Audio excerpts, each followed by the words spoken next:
चुनावी बॉन्ड पर supreme court का एक बड़ा फैसला है, तो हमने कहा आपको भी बताया जाए वो फैसला क्या है। सुप्रीम कोर्ट ने आज से चुनावी बॉन्ड पर रोक लगा दी है। एसबीआई 3 हफ्ते में इलेक्शन कमीशन को जानकारी देगी। सुप्रीम कोर्ट ने कहा है एसबीआई को देनी होगी पूरी रिपोर्ट, यह सुप्रीम कोर्ट का आदेश है।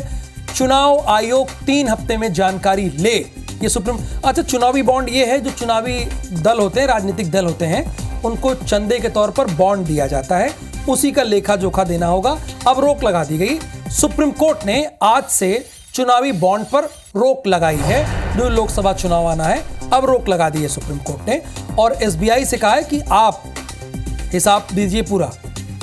एसबीआई को रिपोर्ट देना होगा, चुनाव आयोग 3 हफ्ते में जानकारी ले। सुप्रीम कोर्ट ने यह भी कह दिया है कि आपके पास 3 हफ्ते हैं, आप पूरी जानकारी लीजिए एसबीआई से। चुनाव आयोग 3 हफ्ते में पूरी जानकारी ले। किससे ले? स्टेट बैंक ऑफ इंडिया से, यानी एसबीआई से ले। चुनावी बॉन्ड पर सुप्रीम कोर्ट का एक बड़ा फैसला आया है। सुप्रीम कोर्ट ने आज से चुनावी बॉन्ड पर यानी रोक लगा दी है। अच्छा, चुनावी बॉन्ड आपके मन में भी चल रहा होगा कि ये है क्या। हालांकि आप लोग जानते हैं, मैं जान रहा हूं, लेकिन जो राजनीतिक दलों को चंदे मिलते हैं विभिन्न संस्थाओं के द्वारा जो लोग देते हैं, तो उसे बाकायदा बॉन्ड बना दिया, अलग अलग बॉन्ड बना दिया गया है। उसी बॉन्ड के तहत चंदा दे सकते हैं, वही है। और आज उस पर रोक लगा दी गई है, और ये रोक सुप्रीम कोर्ट के द्वारा लगाई गई है।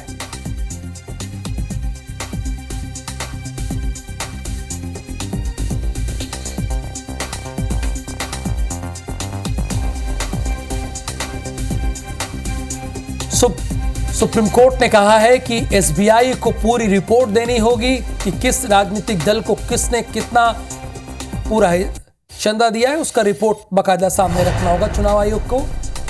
चुनावी बॉन्ड पर सुप्रीम कोर्ट ने रोक लगाई है।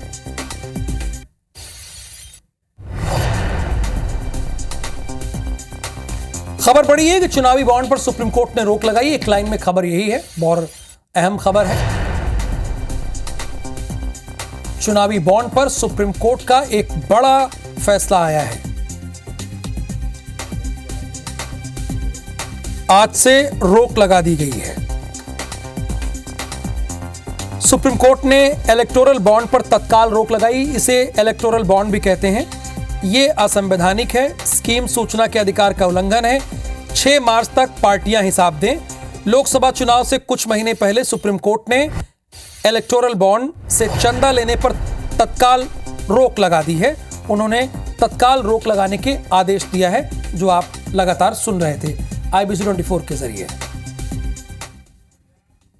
एक ट्रांसपेरेंसी नहीं है इसमें। आप किसी का नाम डिस्क्लोज नहीं हो रहा। इसके पहले नाम डिस्क्लोज होता था, और एक निश्चित 2000 रुपये से ज़्यादा आप अगर नहीं दे सकते थे कैश में। अब इन्होंने कितने भी रुपए आप जो है बॉन्ड खरीदिए बैंक में जाके और पार्टी को डोनेट कर दीजिए।